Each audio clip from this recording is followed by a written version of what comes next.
When it comes to the business of government and regulation and regulatory stewardship, public servants use public powers that are developed by public policy makers. But you can't have regulatory stewardship without the right conversations.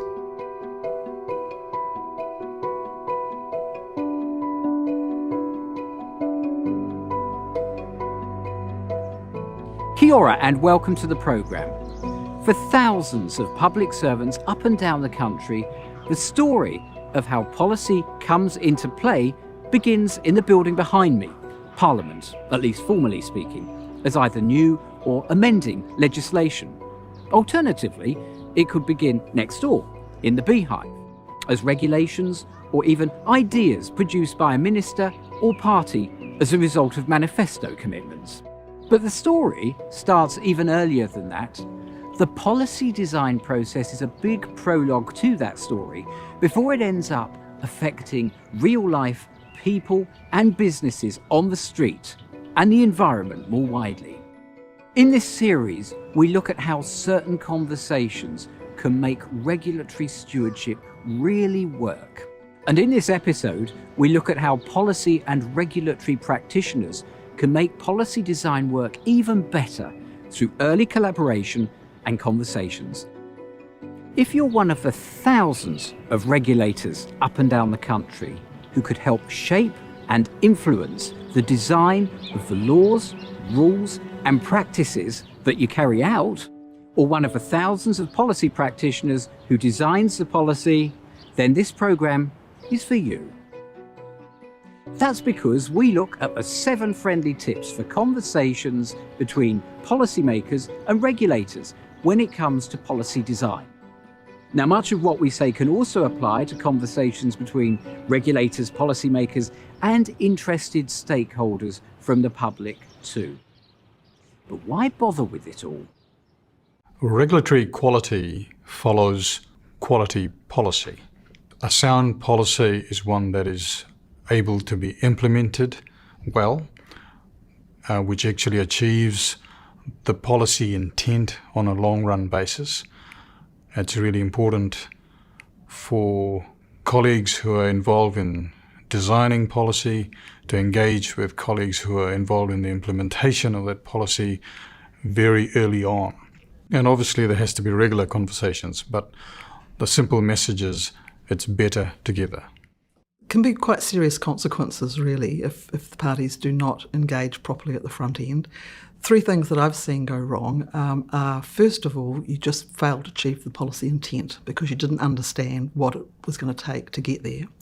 Secondly, there's a risk that you do get there, but in a much more costly and difficult way because you hadn't identified some of the barriers to achieving your outcomes. And the third thing that can go wrong is that while you do okay on achieving the policy objective you set out to, you were unaware of some of the unforeseen circumstances that could affect other policy objectives or create new problems. A good example of things going right and close engagement between the policy people and the regulatory people and the regulated is the Port and Harbour Marine Safety Code, which was developed relatively recently by Maritime New Zealand as the regulator, in conjunction with regional councils who have ports and the port companies around the country. They succeeded in agreeing on an approach to regulation that they now co-manage. So there's an ongoing useful relationship and feedback and shared commitment to achieving policy objectives. Enough said.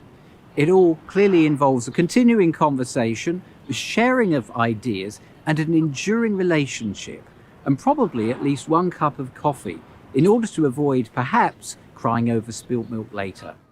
And that's why we focus on 7 friendly tips for conversations between policy practitioners and regulators.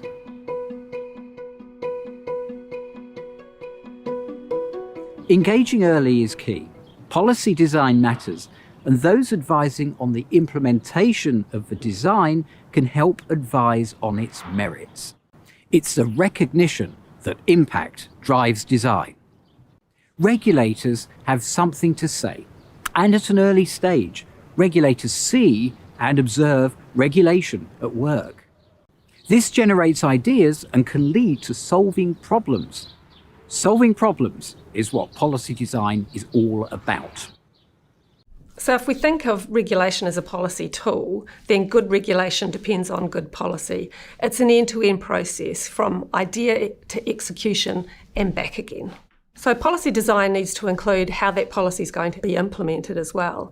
And that means bringing in some of those key voices up front. So the regulators who know what's going on the ground, other stakeholders, and the people who are going to be affected by the regulation. So it's kind of like building a coalition to get things done. And it's really important that those people are brought in at the front end. I always say it's not a case of build it and they will come, but build it together and they're already here. So I'd like to talk to you about the regulation of property managers. The government had been thinking about regulation of property managers for a while, but couldn't quite land on whether they wanted to proceed with it. Working on the front line as a regulator, I could see that it was a really good idea and it would improve the quality of service delivery across the sector. So I approached our policy colleagues with some examples of problems, but also with some examples of how, if they could write up a really good policy paper around regulation of property managers, get the politicians across the line, convince the politicians that what they were thinking was doable and would work well, then we could really make things better for a lot of renters across the country, but also make the property management sector a highly professional and high quality place to work.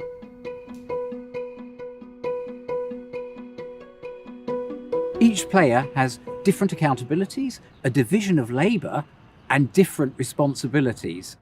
Now, to avoid this early meeting of the minds from becoming a well-meant unstructured relationship that's ineffective in practice, clarity on who does what is key, as is acknowledging that each other has a unique insight into the policy process. Sometimes it can be frustrating that it takes so long to get from an idea to getting things done on the ground. And I think those people, the regulators at that back end, might think that people up front are procrastinating or unresponsive.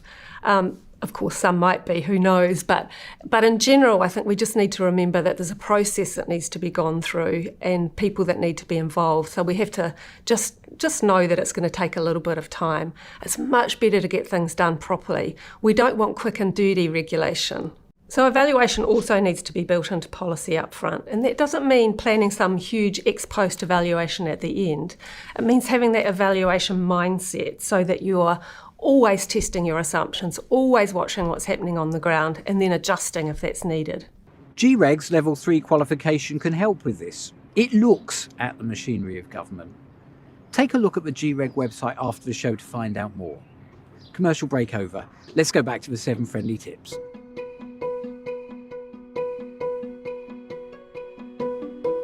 It's a recognition that the output may change. Both sides need to recognise the law of unintended consequences and be flexible in their thinking. It means being prepared to move away from more entrenched positions. When you're engaged in significant regulatory change, it's really important to make time to enable the regulated parties, the regulators and the policy designers to do 2 important things. The first of those is to develop a shared commitment to understanding the potentially unforeseen issues and to find ways of dealing with them. Then secondly, as you do focus on how to get around the difficulties, it's really important to be willing to be flexible, to be able to stand back from what might have previously been your preference or your fixed position, to be willing to consider innovative new approaches to achieving the regulatory objectives. An example of when it wasn't a success story in terms of jointly focusing on implementation issues and then working collaboratively to resolve them that comes to mind is when the Accident Insurance Act was introduced in 1999. That involved many private insurers replacing the previous single insurer of work injuries, ACC. As a result of not figuring out the systems side of that before the Act was passed, there was quite a lot of chaos for people working in those GP and A&E clinics, and also for the people who turned up there.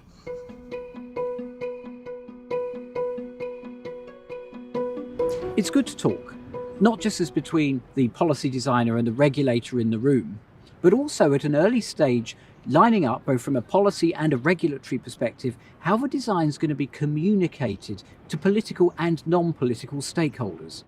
It's also good to settle how the policy's operationalisation will be taught and explained to the frontline practitioner, who will have to implement through tasks and actions the policy reform. It's critical to all of government working together that policy and regulatory practitioners have this powerful dialogue. Ongoing quality communication is really critical to making regulations work effectively. Regulatory policymakers, practitioners, and also end users, those who are affected by the policy, will all have different perspectives. Bringing those perspectives together is really important to make regulation work. It's also really important that communication is two-way. So regulatory policymakers will benefit from early engagement and hearing the insights from practitioners about what's going to work on the ground.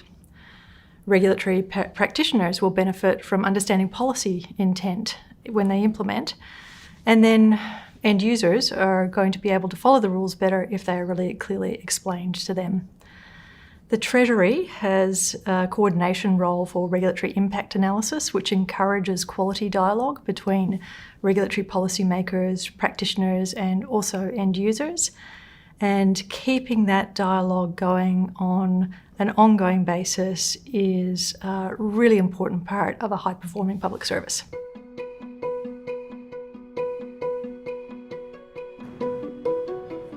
It's also critical to have the right regulator in the room. Who's the most appropriate service provider? Who understands the problem? And who knows the market intimately? When our colleagues are shaping policy, it's really important to have the right regulators in the room, to the extent it's a regulatory intervention that's being planned. It's really important to think about which agency might be involved in administering the regulations. If it's a very big agency, which teams are actually involved. Go in and have a conversation with the team that's going to be responsible for the job. Talk to the leadership of those teams, maybe even the executives who would be accountable for it. But also to remember that these regulatory interventions are part of broader regulatory systems. So all the functions may not just be within a particular agency, it might be agencies outside. And so understanding the broader regulatory system allows you to find out who else you need to engage with, so that whatever is being designed is in sync with the broader regulatory system outcomes. It's really important to engage early, engage all the time with the right people. The example I'd like to talk to you about is the Healthy Homes Initiative, which was part of the RTA reforms, the Residential Tenancies Act reforms. And the purpose of the legislation was to improve the quality of rental homes so that tenants who are living in them would be warm, safe and dry, and that there were a set of minimum standards. Now, those minimum standards were regulated by a number of different entities. So councils had a strong interest in them through building quality, through permitting, through the building repairs and consenting. Also, our own building systems performance team had a supporting role in that around the quality of the builds. The Electoral Workers Registration Authority had an interest in the heat pumps aspect of it through correct installation and safe installation, as well as my own tenancy team, who were responsible for the conduct of landlords and how landlords managed the contractual obligations and actually did the work. So what you got after you got those group of people together was a really good group of thinkers who were able to get all their ideas onto the table, discuss what was needed for the policy development and what was needed to really create a workable operational policy in order to give effect to the legislation. It's important to mention here the voice of the stakeholder. If you are a stakeholder, we haven't forgotten you. Everything that's been said about the need when it comes to policy design for policy and regulatory practitioners to engage with each other early applies just the same to stakeholders. It's very important for policy and regulatory practitioners to engage stakeholders early too. Now, the first 5 tips have been about making sure that the policy design's right. The final 2 tips are about keeping the dialogue going between the policy and regulatory teams after the policy reform's done. So it's not set and forget, it's set and keep talking.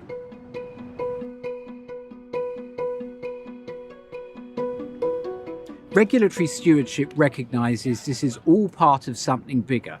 So too is the explicit consideration and recognition that what you're discussing can have effects over a regulatory system or indeed multiple systems. Having the capability at all levels to deal with it is key. So regulatory stewardship asks us to work collaboratively and to take a whole of system view of regulations, make sure that they're fit for purpose now and into the future.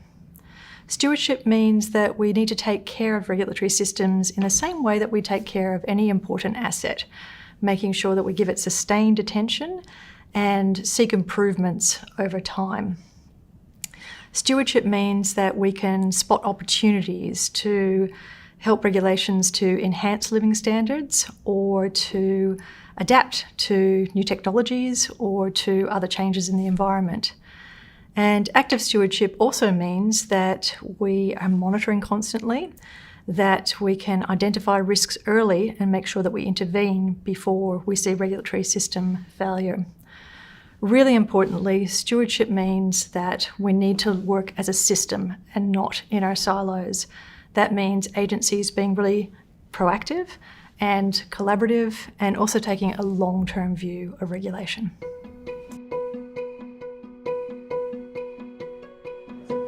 Having a feedback evaluation mechanism after launch, recognising things change, is a key stewardship task.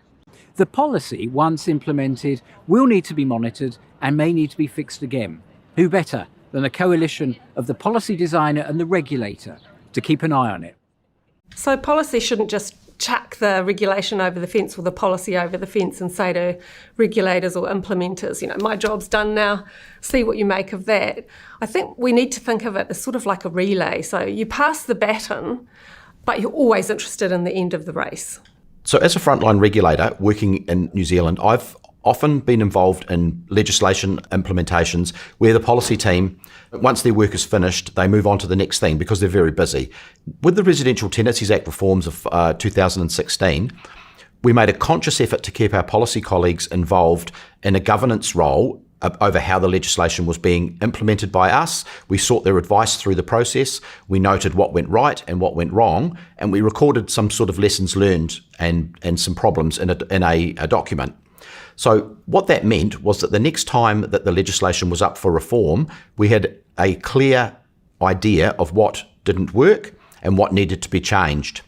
One example of that was the legislation around unconsented dwellings and how they applied to the Residential Tenancies Act.